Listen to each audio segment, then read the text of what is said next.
Olá, pessoal. Boa tarde.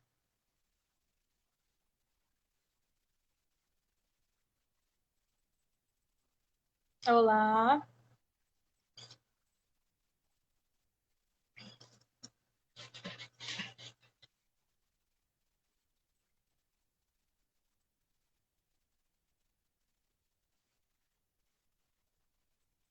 Boa tarde a todos. Estou chamando aqui as nossas convidadas de hoje.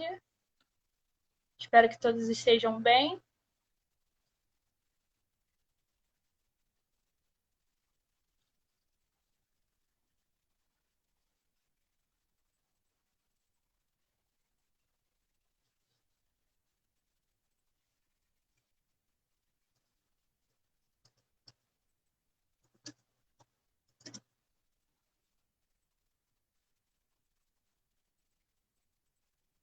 Boa noite, boa tarde, pessoal. Tá boa tarde, boa noite.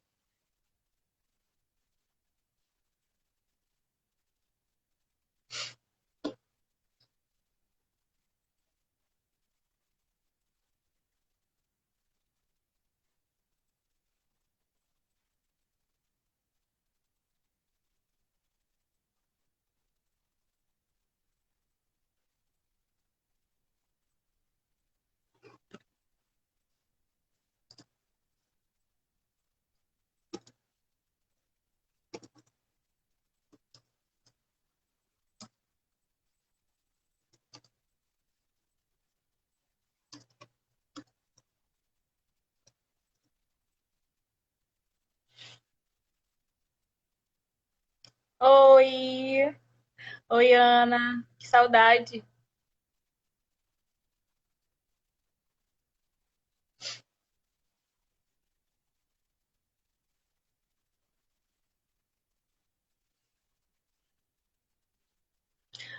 Bom, gente, enquanto eu tô chamando aqui. Ah, entrou! Entrei, Oi! consegui. Tudo bem, querida?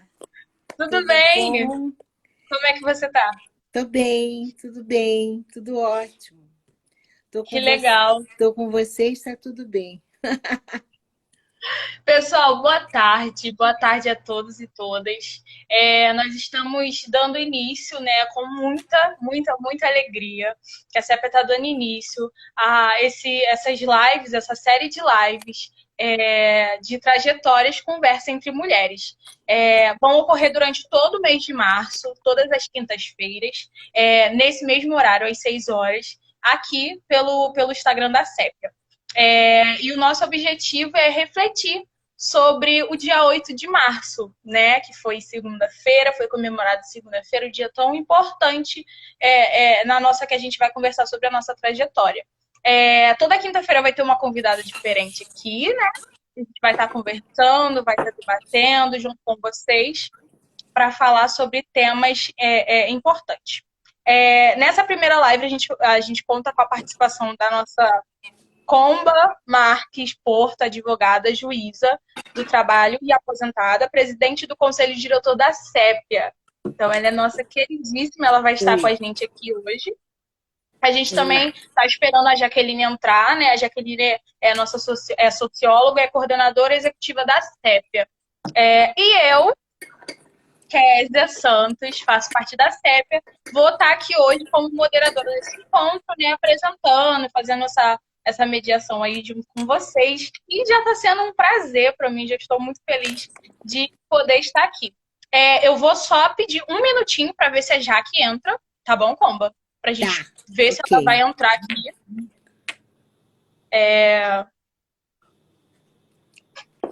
Deixa eu ver aqui.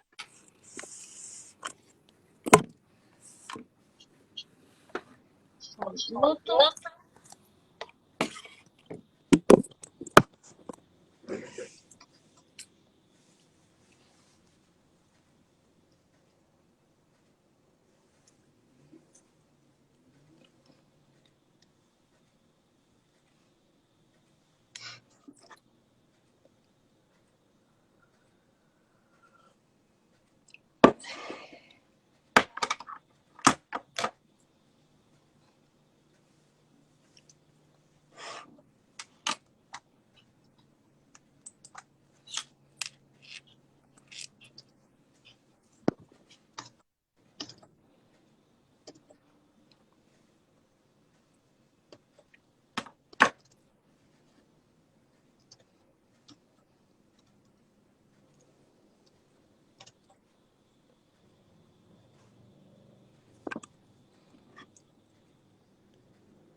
a Jaque entrou, pessoal, mas eu tô tentando chamar ela e não tá indo, entendeu? Então, a gente vai iniciando aqui e a nossa administradora vai estar vendo o que está acontecendo, tá?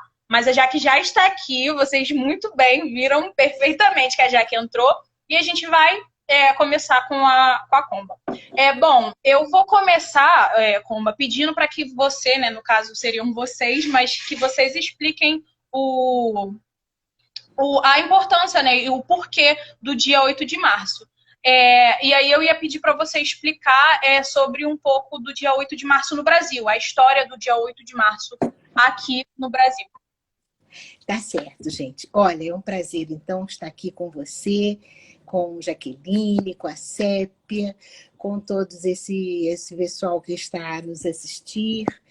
Então, no Brasil, já no início dos anos 70, o feminismo já tocara algumas mulheres, que já se articulavam, umas falavam com as outras.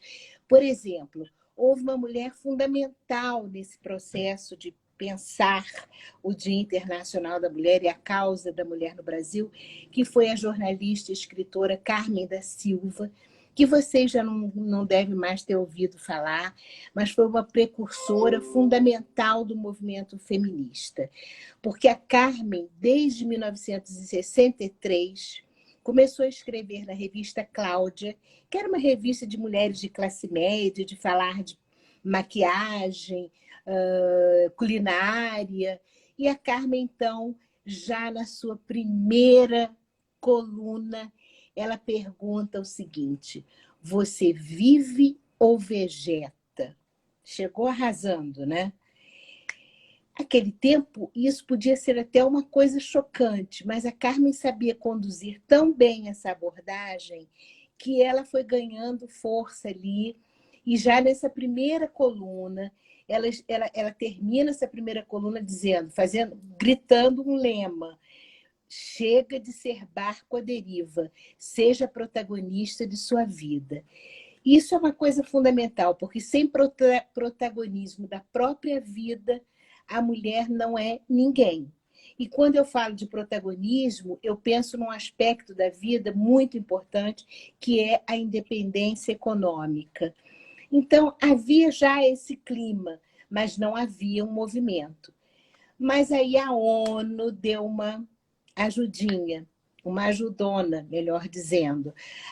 A ONU decretou aquele ano como o Ano Internacional da Mulher e nos ajudou, financiou. Eu não estava ainda nessa época, eu descobri ali, a partir dali, a ONU financiou um seminário que aconteceu lá no Rio de Janeiro, em parceria com a Associação Brasileira de Imprensa, a ABI, que na época era uma instituição muito importante que congregava o jornalismo.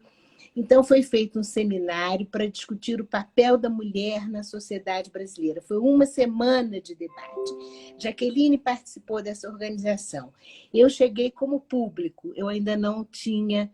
Eu já tinha participado de movimento estudantil, de outras coisas, mas ao feminismo eu não tinha chegado. Cheguei a assistir o seminário e estou aqui até hoje. Passei a ser uma ativista feminista. Então, no Brasil, o dia 8 de março nasce, digamos assim, nesse bojo, com essa visão de um dia para se questionar a condição da mulher. Ele engrena a partir de 1975, com esse seminário da ABI, né? Aí a pauta passou a ser discutida, quer dizer, começou a haver uma aglutinação de mulheres.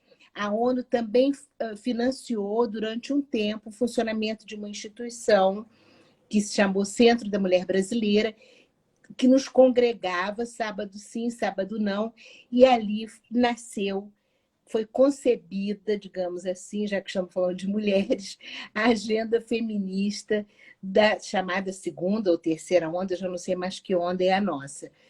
Mas foi esse... Então, o 8 de março ganhou, já nasceu no Brasil, concluindo, com uma imagem questionadora, ousada.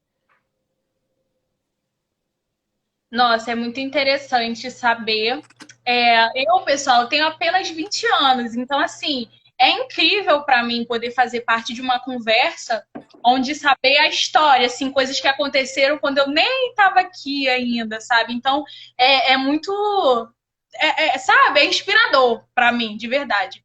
E assim, Não, como eu tenho algumas perguntas, né, para fazer como uma jovem da Sépia, representando a juventude que a gente tem crescido, a gente tem buscado informações, buscado saber da história, para que a gente venha conseguir construir um legado parecido e até melhor, né, do que já vem sendo construído.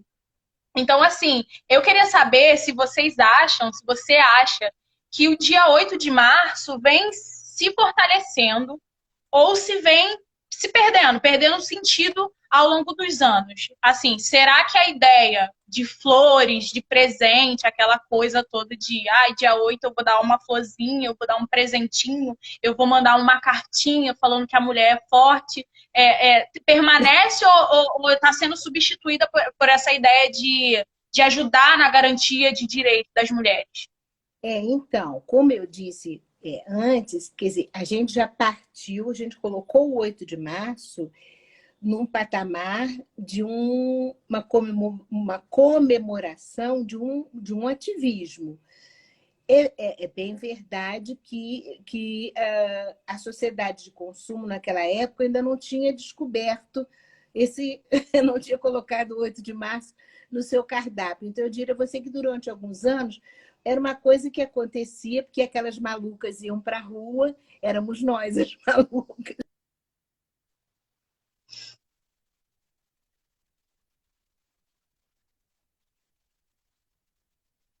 Ixi, gente, travou. Travou para mim, travou para ela.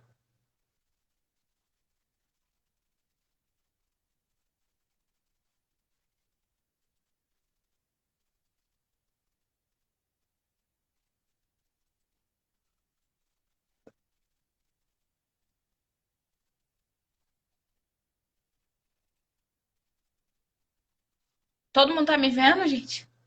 Acho que travou para ela, né? Vocês estão me vendo? Acho que sim. Vou tentar chamar ela de novo.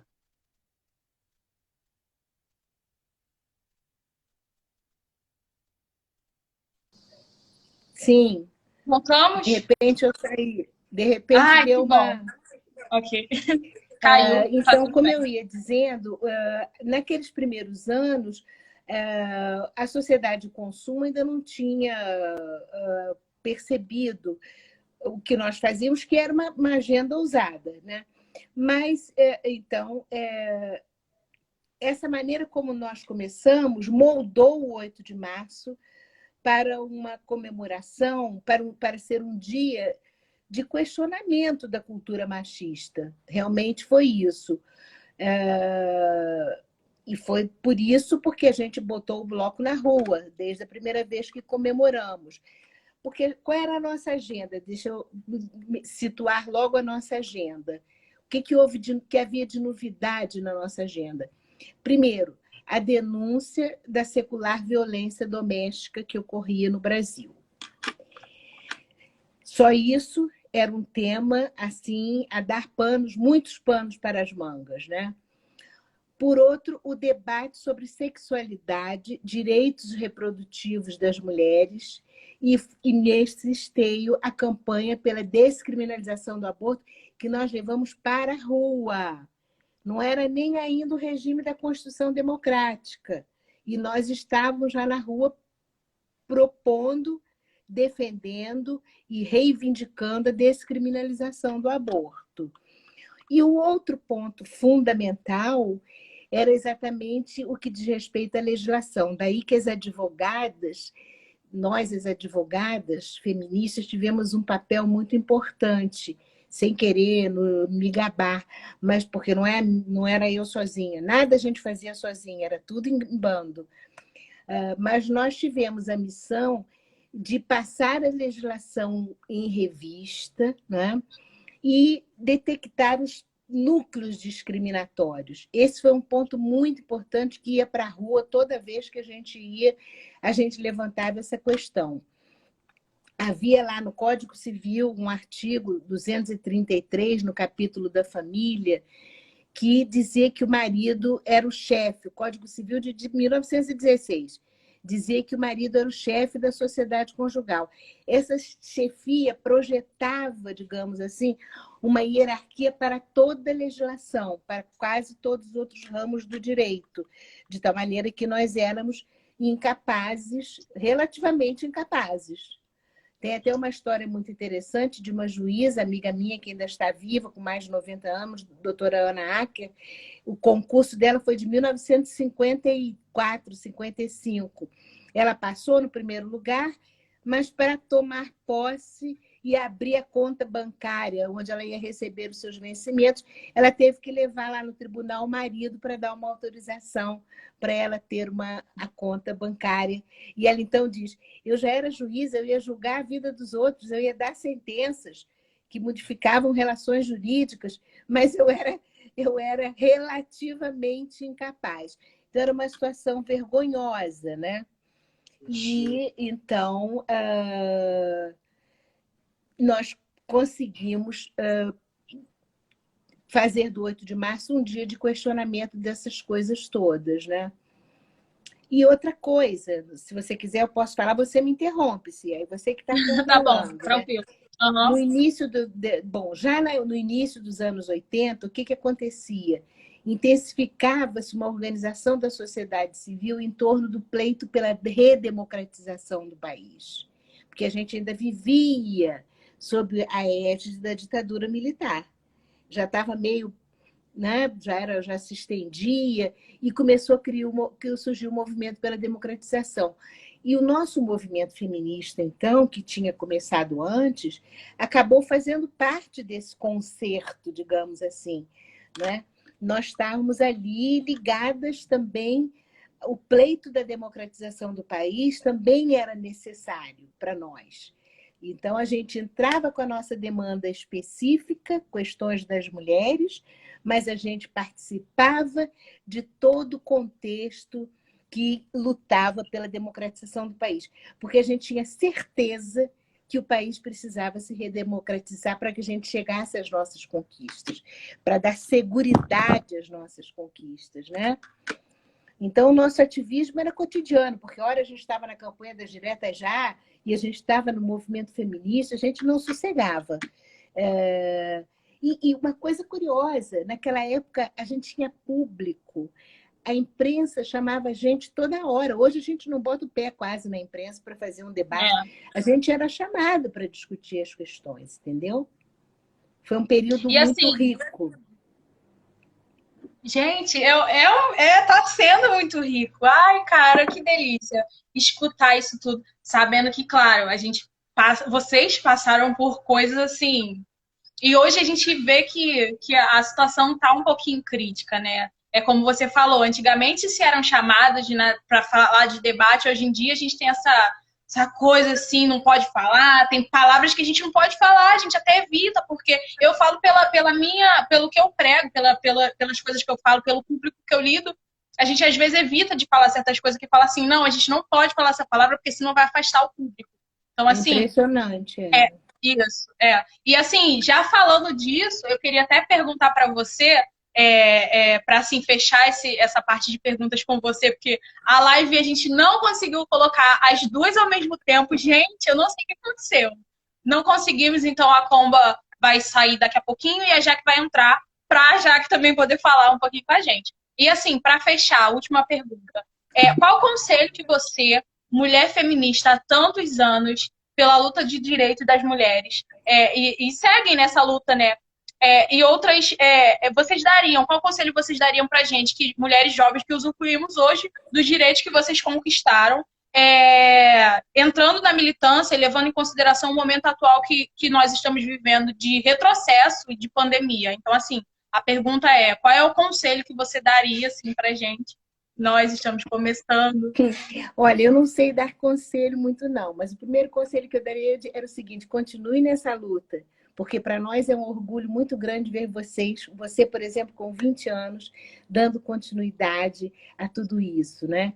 Agora, o que mais me ocorre dizer, se eu não sei muito bem dar conselho, era o seguinte, falar um pouco da perspicácia que nós tivemos naquele momento de tirar bons proveitos do que estava ao nosso alcance. E pensando nisso, eu acho que o que nós fizemos não foi pouco, por conta de não nos isolarmos do conjunto das questões do nosso tempo, entendeu? Eu diria que nós não fomos um movimento identitarista, mas, aliás, o conceito de identidade de gênero começava também a se desenhar melhor, a ter maior visibilidade naquele momento através dos estudos acadêmicos, que muito contribuíram para chegarmos a um conceito mais avançado quanto ao feminismo e gênero. Mas nós não falávamos ainda de identidade, falávamos de identidade em termos de entender a condição da mulher, não sei o quê. Mas nós éramos um movimento, eu destacaria que o nosso ativismo nunca foi um movimento autista, quer dizer, descolado de uma visão geral de mundo, sabe? E jamais foi descolado da realidade do Brasil e até mesmo das conjunturas políticas por que passamos, porque, por exemplo, a questão da transição do ordenamento jurídico discriminatório para um novo patamar de igualdade, que é o que acabamos alcançando, exigiu de nós muito bom senso político, exigiu de nós muita negociação. E, nesse ponto, eu já chego à nossa atuação na Constituinte, que foi decisiva. Se não soubéssemos negociar, se ficássemos só levantando faixas de protesto, você está entendendo o que eu estou falando? As faixas de protesto são ótimas, mas você tem que dar mais substância ao ativismo. Naquele momento, dar substância ao ativismo era negociar, porque se a gente não tivesse negociado, a gente não teria, por mais que o doutor Ulisses Guimarães, como grande patrono, fosse um democrata, mas eles não sabiam o que a gente queria. Eles não sabiam. A Jaqueline há de falar muito bem dessa história, porque ela era a nossa presidente do Conselho Nacional dos Direitos da Mulher, justamente no tempo da Constituinte. Eles não sabiam, quando dizem assim, não basta dizer que todos são iguais perante a lei. Eles dizem, mas por que tem que escrever? Tá bom, todos são iguais perante a lei. Quer dizer, não, todos são os homens, tem que incluir as mulheres. Enfim, a gente negociou com todo mundo, não só com os que falavam a nossa mesma língua. Então, se eu tivesse que dar algum conselho, eu daria esse. E curioso, a nossa agenda era ousada. Não era uma agenda fácil de passar, entendeu? A gente tinha consciência de que a nossa agenda era ousada, mas a gente negociou, soube negociar, e eu acho que isso foi um grande trunfo da nossa geração de feministas. O retrocesso, eu diria, só concluindo já, os retrocessos e as ameaças ao regime democrático, eu acho que para nós pode ter um efeito arrasador, porque o feminismo não sobreviveria com facilidade no estado de restrição das liberdades. Nós que nos preparemos, que vai ter eleição ano que vem, para ajeitar isso, porque sem liberdade democrática o feminismo murcha, não consegue ir adiante. O retrocesso passa hoje pela tentativa de revogar esses avanços que nós conseguimos lá na Constituinte, por exemplo. Eles querem destruir esse aparato igualitário, entendeu? Então, nós hoje não temos também um Congresso aberto para nós, como nós tínhamos na Assembleia Nacional Constituinte. E esse, para mim, é o ponto mais preocupante.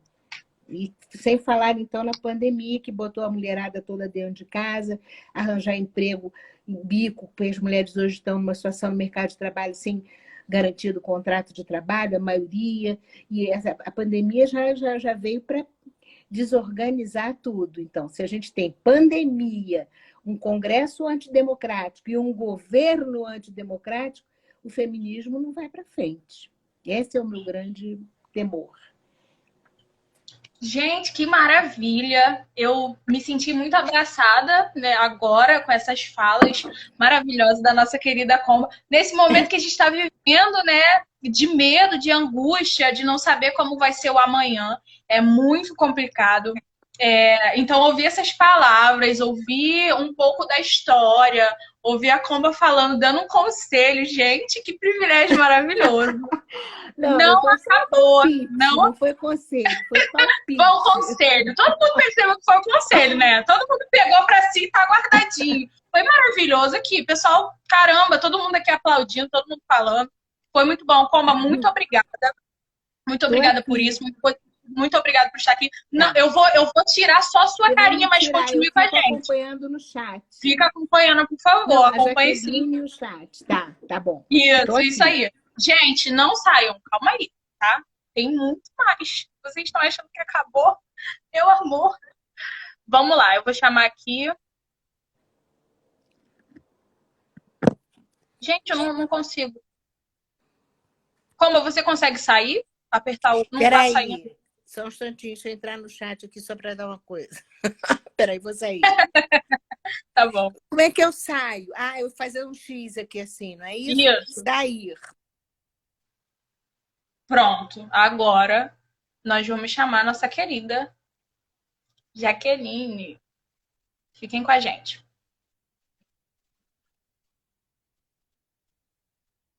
Bom, lembranças, exatamente. Muito bom, gente. Tô me sentindo aqui, ó, uma dose de esperança. E é isso! Tudo bem? Como é que você tá? Tudo bom, tudo ótimo, Késia. Obrigado pelo Gente, para quem não conhece, essa daqui é a Jaqueline Pitangui. Ela é socióloga e coordenadora executiva da CEPEA. Eu amo essa mulher, gente. Amo muito. E que saudade, né? Tem tanto tempo Késia, que a gente não se abraça assim. pois é, só pelas redes. E que bom É, ouvir a Comba falando com tanta sabedoria e experiência. A Comba é a nossa presidente do conselho diretor e é sempre assim, ouvir a Comba falar, ouvir a experiência e a capacidade de analisar o que foi vivenciado, né? Foi muito bom, gostei muito. Muito bom estar aqui também. ai, gente, estou muito feliz com você, com a Jaqueline tá aqui, com a Comba veio, deu essa fala maravilhosa, com vocês acompanhando aqui. O pessoal tá aqui vibrando, ó, Jaque! Uhul! Jaque, assim, para começar, eu vou começar pedindo para que você explique. A Comba, ela, eu não sei, para quem entrou agora, gente, a Comba estava aqui e ela explicou um pouquinho sobre a história do dia 8 de março no Brasil. E agora eu vou pedir para a Jaque explicar a história do dia 8 de março na história. Ah, ok. Olha só, é interessante porque não se sabe muito bem, Késia, quando e por que surgiu essa data de 8 de março. Há várias pistas, né, que a gente vai seguindo. Uma delas vai a 1857, nos Estados Unidos, mais precisamente em Nova York, quando você sabe que naquela época as condições de trabalho e as condições de trabalho nas fábricas eram terríveis, né? E havia uma fábrica com mulheres trabalhadoras na indústria têxtil, é uma fábrica têxtil, e elas se rebelam contra as condições de trabalho. Há uma reação violenta da polícia, elas estavam nas ruas se rebelando, então elas correm para dentro da fábrica, né, para se proteger da polícia lá dentro, fecham as portas e a fábrica pega fogo. Não se sabe se atearam fogo, se a fábrica pegou fogo. O fato é que esse desfecho trágico, centenas de mulheres morrem, né? E essa é, digamos assim, uma data, um momento que é lembrado na configuração desse 8 de março, porque ele vai se compondo por várias lutas. Depois a gente chega a 1917, atravessa o oceano e vai para a Rússia. Uma Rússia com os czares ainda, uma Rússia imperial, uma Rússia em que, novamente, as mulheres sofrem condições terríveis de trabalho. Para muitos historiadores, esse movimento das mulheres irem às ruas e marcharem e protestarem contra as condições de trabalho é um dos movimentos que deflagra a própria Revolução Russa. Então, novamente, as mulheres vão às ruas, as mulheres são massacradas pelas forças policiais do czar, mortes, e aí nós temos novamente o mesmo evento, em economias diferentes, em momentos diferentes. São as mulheres marchando, as mulheres protestando. Depois nós temos a figura da Clara Zetkin, da Internacional Socialista, que também instaura, né, um dia especial para as mulheres, e, finalmente, as Nações Unidas elas declaram o 8 de março como o Dia Internacional das Mulheres. E, por isso, como essa memória, como o que nós temos por detrás dessa data é luta, é reivindicação, é ir às ruas, o dia 8 de março é um dia associado à luta, é um dia associado a reivindicações, é um dia associado à organização das mulheres, que a Comba trouxe aqui, né? Porque quando no Brasil nós começamos também a ir às ruas, a marchar, a demandar, e hoje as mulheres vão... Hoje não, né? Porque com o Covid, mas até o ano passado, até 2019, nós estávamos até juntas, né, Késia? Sim. Então, estávamos ali, tanto em Copacabana, depois na Rio Branco, marchando. Essa coisa simbólica das mulheres marcharem é para demonstrar que nós estamos aí, nós estamos atentas, nós somos guerreiras, nós estamos reivindicando e há muito ainda por fazer, né? Nossa, bateu uma saudade agora, a gente lá em Copacabana. Tu lembra? Domingo de manhã, Andréia, Mariana. Nossa, foi muito bom. Eu lembrei aqui, eu fico até emocionada. Tava muito bom. Leila também tava. Sofia tá aqui, eu acho. Acabei de ver. Nossa, que saudade de ir pras ruas. Que saudade de ir pras ruas. Gente, fica até aqui, ó. Mas tá bom, vamos segurar. Assim, pensando nisso tudo que você falou, uma das coisas que eu sempre lembro é que quando eu era criança, adolescente, a gente estudava.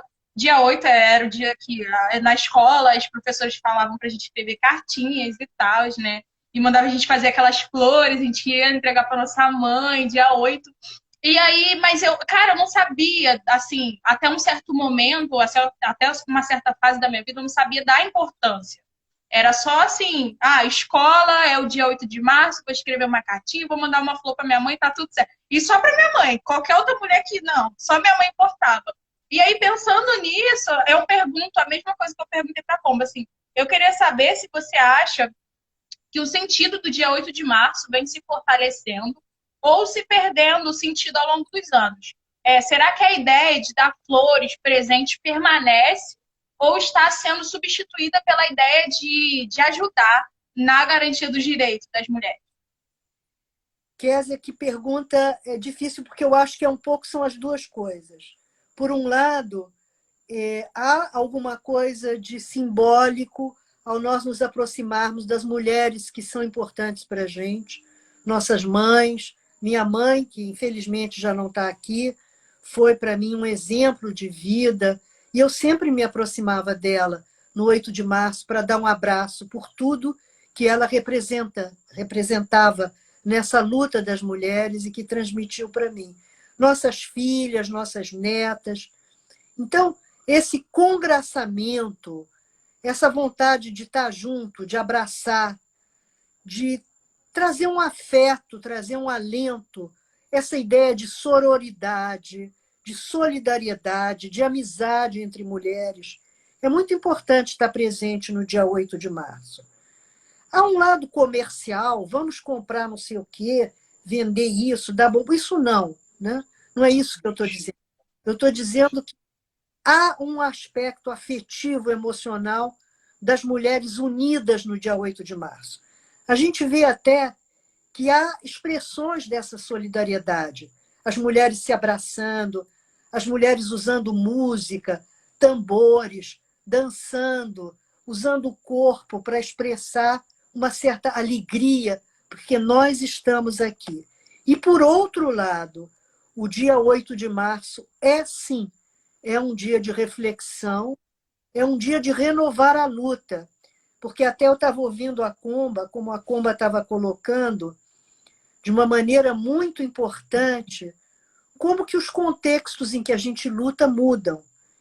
E como que, em certos momentos, essa luta ela tem que romper, além das barreiras do patriarcalismo, ela tem que romper as barreiras do antidemocratismo, as barreiras totalitárias, as barreiras que nos impedem de expressar a nossa agenda, que é uma agenda democrática. Então, são as duas coisas, não é? É o afeto, é o abraço, é o congraçamento com as mulheres que a gente ama e é também levar esse afeto unido à capacidade de luta para as praças públicas. Ai, é muito bom, né, gente, ouvir isso. Vamos ser sinceros. Porque, assim, eu acho que a gente tá vivendo um período de, cara, tá todo mundo em casa. A gente tem visto acontecendo muitas coisas, assim, como a Comba falou, né? A gente foi obrigada, nós mulheres fomos obrigadas a ir para dentro de casa e ficar lá. E a gente viu muita coisa acontecer. Então, você ter esses momentos, esses espaços de uma hora que seja, conversando com duas mulheres maravilhosas, falando coisas assim. Ai, cara, renova as energias. Amanhã eu vou acordar muito melhor do que eu acordei hoje. E aí, alguém falou alguma coisa aqui? Deixa eu ver, não sei se eu consigo. Oi, Jaqueline. Não sei, não estou conseguindo enxergar como é. Oi, Jaqueline, dias de lutas em vários 8 de março com você e Comba. O dia de luta, principalmente nesses dias de nenhuma democracia. Quem colocou foi a Leonor Paiva. Eu acho que é isso, Leonor Paiva. Ô, Leonor querida, grande, grande, grande solidária companheira, Leonor teve também um papel fundamental naquela grande luta das mulheres da Constituinte. Ela fazia parte de um grupo de juristas, né? Junto com Comba e várias outras mulheres que realmente escreveram essa Constituição, né? No capítulo, em todos os capítulos relativos aos direitos das mulheres. Então, Leonor, que maravilha estar com você aqui nos acompanhando. Agora, Jaque, para já caminhar para finalizar, né? Uma pergunta que eu também fiz para a Comba, ela falou que não sabia dar conselho. Ela começou falando assim: olha, eu não sei dar conselho. Deu uma aula pra gente, deu a faca e o queijo na mão e saiu dizendo que não sabia dar conselho. Eu tô assim, indignada até agora com isso.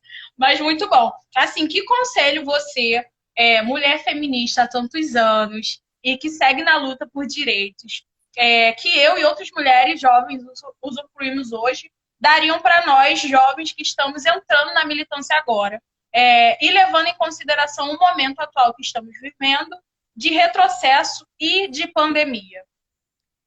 Então, eu acho que essa primavera feminista, essa renovação, né? Todo esse movimento jovem, a própria, digamos assim, multiplicidade de formas com que o feminismo hoje se expressa, né? Mulheres negras, mulheres trans, LGBTQ, há uma diversidade, né, de mulheres que estão, de uma certa forma, unidas na mesma luta, porque essa luta tem uma matriz, que é a matriz dos direitos humanos, dos princípios democráticos, da dignidade humana. E nós estamos nessa matriz, unidas nessa matriz, e com uma multiplicidade de expressões. Agora, é fundamental conseguir também, além da denúncia, além da expressão, né, de indignação sobre as mais variadas formas, né, se articular no sentido de construir frentes amplas para fazer face a esse momento que nós estamos vivendo agora.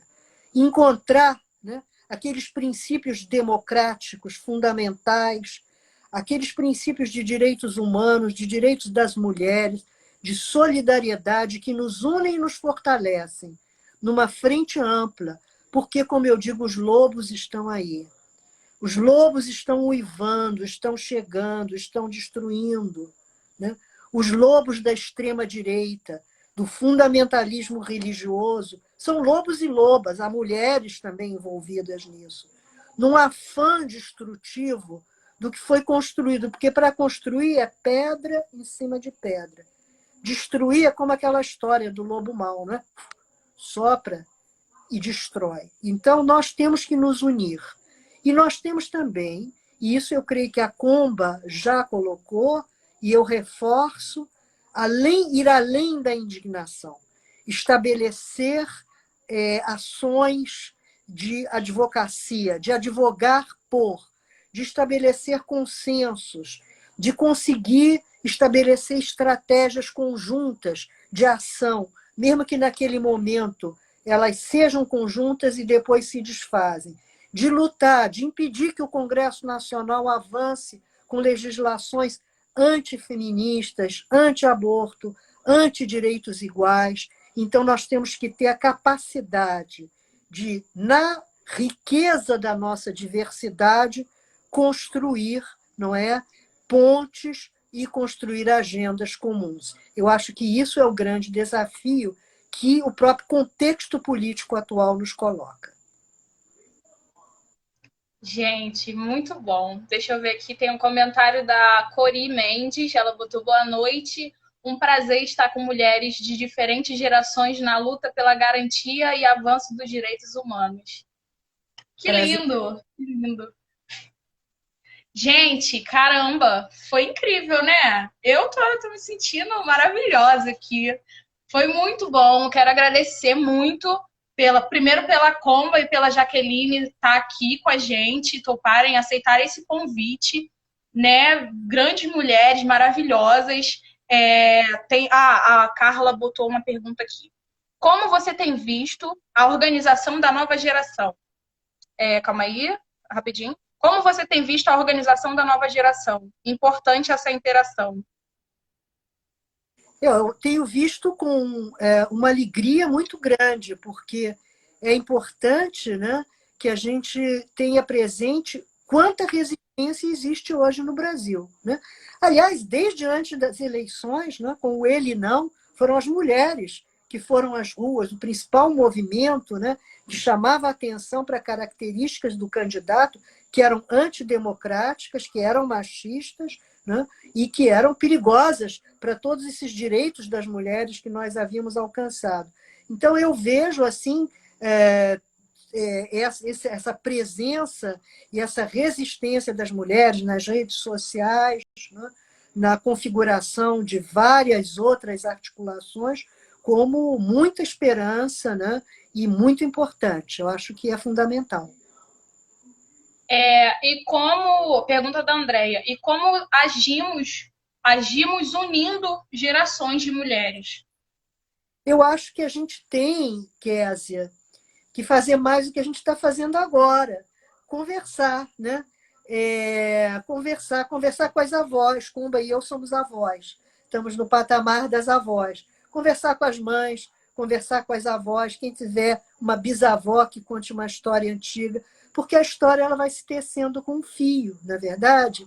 E a gente tem muito a aprender com vocês também, né? Muito a aprender. Não só aprender linguagem, aprender expressão, aprender que existem outras agências, outras urgências. Então, eu acho que o diálogo intergerações é fundamental. Fundamental sempre e mais importante ainda nesse momento, que é o momento de tecer pontes, de construir frentes mais amplas. Obrigada, Jaqueline, mais uma vez. Pessoal, muito, muito obrigada por isso, por esse momento. Não é só apenas uma participação, é muito mais do que isso, é como a Jaqueline falou.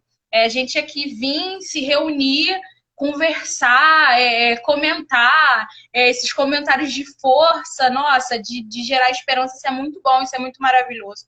Então, obrigada, Jaqueline, obrigada, Comba, por vir aqui, por aceitar o convite, por participar com a gente. Obrigada às 16 pessoas que estão nos assistindo, algumas saíram, outras entraram. A live vai ficar salva, então se vocês quiserem acompanhar depois, quem chegou um pouquinho atrasado pode acompanhar. Deixa eu ver aqui o recado da minha administradora. Ok. Só para enfatizar, eu já falei no início, mas durante esse mês de março a gente vai estar fazendo lives toda quinta-feira, às 6 horas, com outras convidadas, né? Então você já está totalmente convidado, marca aí na agenda, quinta-feira, 6 horas, a Sépia vai estar abrindo ao vivo e você vem participar com a gente, tá bom? Mais alguma coisa? Acho que não, né? Outra coisa, muito importante. Se você tiver dúvida, tiver alguma pergunta, queira fazer para a próxima live, manda no nosso direct, tá bom? Que aí a gente vai responder, vai estar respondendo essas dúvidas. Bom, acho que por hora é isso. Mais uma vez, muito obrigada. Foi um prazer estar aqui com vocês. Acompanhem nossas redes sociais. Todo dia a gente posta alguma coisa importante e super relevante para vocês. E é isso. Grande beijo para todas e todos. Tenha uma boa noite e até a próxima semana. Boa noite.